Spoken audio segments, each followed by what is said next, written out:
ಜಮೀನು ವಿವಾದದ ಬಗ್ಗೆ ಮುಖ್ಯಮಂತ್ರಿಗಳ ಬಳಿ ಹೇಳಿಕೊಳ್ಳೋದಕ್ಕೆ ಗುಡಿಬಂಡೆ ನಿವಾಸಿ ಮುನಿಯಮ್ಮ ದೆಹಲಿಗೆ ತೆರಳಿದ್ದಾರೆ. ಗುಡಿಬಂಡೆ ನಿವಾಸಿ ಮುನಿಯಮ್ಮಗೆ ಮಂಜೂರಾಗಿದ್ದ ಭೂಮಿ ವಿವಾದಕ್ಕೆ ಸಿಲುಕಿದ್ದರಿಂದ ಮುನಿಯಮ್ಮ ಈ ವಿಚಾರವನ್ನ ಮುಖ್ಯಮಂತ್ರಿಗಳ ಮುಂದೆ ಹೇಳಿಕೊಳ್ಳೋದಕ್ಕೆ ಅವರ ಬಳಿ ಹೋದಾಗ್ಲಿಲ್ಲ. ಅವರು ಬ್ಯುಸಿ ಇದ್ದಾರೆ ಅನ್ನೋ ಉತ್ತರ ಸಿಗ್ತಾ ಇತ್ತು. ಈ ನಡುವೆ ಸಿಎಂ ದೆಹಲಿಗೆ ಹೋಗ್ತಾರೆ ಅನ್ನೋ ಸುಳಿವು ಸಿಗ್ತಾ ಇದ್ದಂತೆ ರೈಲು ಹತ್ತಿ ಮುನಿಯಮ್ಮ ದೆಹಲಿಗೆ ಬಂದು ಕರ್ನಾಟಕ ಭವನದಲ್ಲಿ ಮುಖ್ಯಮಂತ್ರಿಯವರನ್ನ ಭೇಟಿಯಾಗಿದ್ದಾರೆ.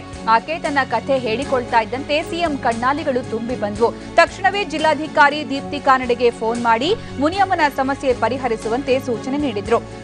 ಅಲ್ಲದೆ ಮುನಿಯಮ್ಮನಿಗೆ ಕರ್ನಾಟಕ ಭವನದಲ್ಲಿ ಊಟ ವಸತಿ ವ್ಯವಸ್ಥೆ ಮಾಡಿಕೊಡುವಂತೆ ಅಧಿಕಾರಿಗಳಿಗೆ ನಿರ್ದೇಶನ ನೀಡಿ ತಮ್ಮ ಪರ್ಸ್ನಿಂದ ಮುನಿಯಮ್ಮಗೆ ವಾಪಸ್ ಬರೋದಕ್ಕೆ ಹಣ ನೀಡಿದ್ದಾರೆ. ಈ ವೇಳೆ ಗದ್ಗದಿತರಾದ ಮುನಿಯಮ್ಮ ಸಿಎಂ ಕೈ ಹಿಡಿದು ಆಶೀರ್ವದಿಸಿದ್ದರಂತೆ.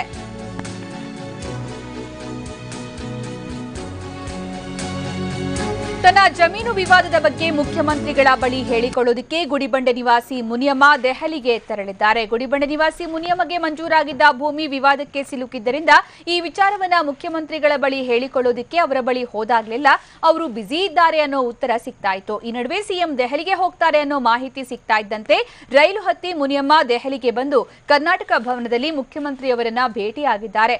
ಆಕೆ ತನ್ನ ಕಥೆ ಹೇಳಿಕೊಳ್ತಾ ಇದ್ದಂತೆ ಸಿಎಂ ಕಣ್ಣಾಲಿಗಳು ತುಂಬಿ ಬಂದ್ವು. ತಕ್ಷಣವೇ ಜಿಲ್ಲಾಧಿಕಾರಿ ದೀಪ್ತಿ ಕಾನಡೆಗೆ ಫೋನ್ ಮಾಡಿ ಮುನಿಯಮ್ಮನ ಸಮಸ್ಯೆ ಬಗೆಹರಿಸುವಂತೆ ಸೂಚನೆ ನೀಡಿದ್ರು. ಅಲ್ಲದೆ ಮುನಿಯಮ್ಮಗೆ ಕರ್ನಾಟಕ ಭವನದಲ್ಲಿ ಊಟ ವಸತಿಯ ವ್ಯವಸ್ಥೆ ಮಾಡಿಕೊಡುವಂತೆ ಅಧಿಕಾರಿಗಳಿಗೆ ನಿರ್ದೇಶನ ನೀಡಿ ತಮ್ಮ ಪರ್ಸ್ನಿಂದ ಮುನಿಯಮ್ಮನಿಗೆ ವಾಪಸ್ ಬರೋದಕ್ಕೆ ಹಣ ನೀಡಿದ್ದಾರೆ.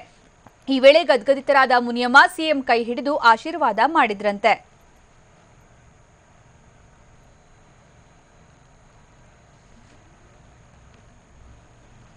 ಈ ಬಗ್ಗೆ ಹೆಚ್ಚಿನ ಮಾಹಿತಿ ನೀಡ್ತಾರೆ ನಮ್ಮ ಪ್ರತಿನಿಧಿ ಸುಖೇಶ್. ಮುನಿಯಮ್ಮ ಅವರ ಸಮಸ್ಯೆ ಏನಾಗಿತ್ತು ಮತ್ತೆ ಯಾವ ರೀತಿ ಸಿಎಂ ಅದಕ್ಕೆ ಸ್ಪಂದಿಸಿದ್ದಾರೆ?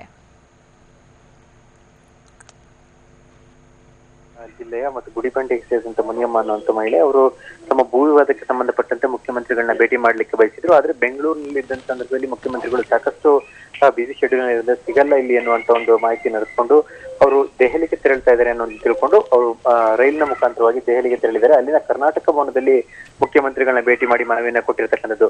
ತಮ್ಮ ಭೂ ವಿವಾದಕ್ಕೆ ಸಂಬಂಧಪಟ್ಟ ಏನೆಲ್ಲ ಸಮಸ್ಯೆಗಳಿದೆ ಅನ್ನೋದನ್ನ ಅವರು ಕರ್ನಾಟಕ ಭವನದಲ್ಲಿ ಮುಖ್ಯಮಂತ್ರಿಗಳು ಎಕ್ಸ್ಪ್ಲೇನ್ ಮಾಡ್ತಾ ಇರ್ತಾರೆ. ಅಲ್ಲಿ ಸ್ಥಳದಿಂದಲೇ ಒಂದು ಜಿಲ್ಲಾಧಿಕಾರಿಗಳಿಗೆ ಒಂದು ಸೂಚನೆಯನ್ನು ಮುಖ್ಯಮಂತ್ರಿಗಳು ಕೊಟ್ಟಿದ್ದಾರೆ. ಆದ್ರೆ ಇಲ್ಲಿ ಬಹಳ ಮುಖ್ಯವಾಗಿ ಗಮನಿಸಬೇಕಾದಂತ ವಿಚಾರ, ಮುಖ್ಯಮಂತ್ರಿಗಳು ಸಾಕಷ್ಟು ಜನಸ್ಪಂದನ ಕಾರ್ಯಕ್ರಮಗಳನ್ನ ಮಾಡ್ತಾರೆ ಮತ್ತು ಇಲ್ಲಿ ಹಲವಾರು ಬಾರಿ ಅವರ ನಿವಾಸಕ್ಕೆ ಬರುವಂತದ್ದು ಕೃಷ್ಣ ಅಥವಾ ಕಾವೇರಿ ಪ್ರತಿದಿನ ಕೂಡ ನೂರಾರು ಸಂಖ್ಯೆಯಲ್ಲಿ ಜನ ಬರ್ತಾರೆ, ಜನರ ಸಮಸ್ಯೆಯನ್ನ ಆಲಿಸ್ತಾರೆ.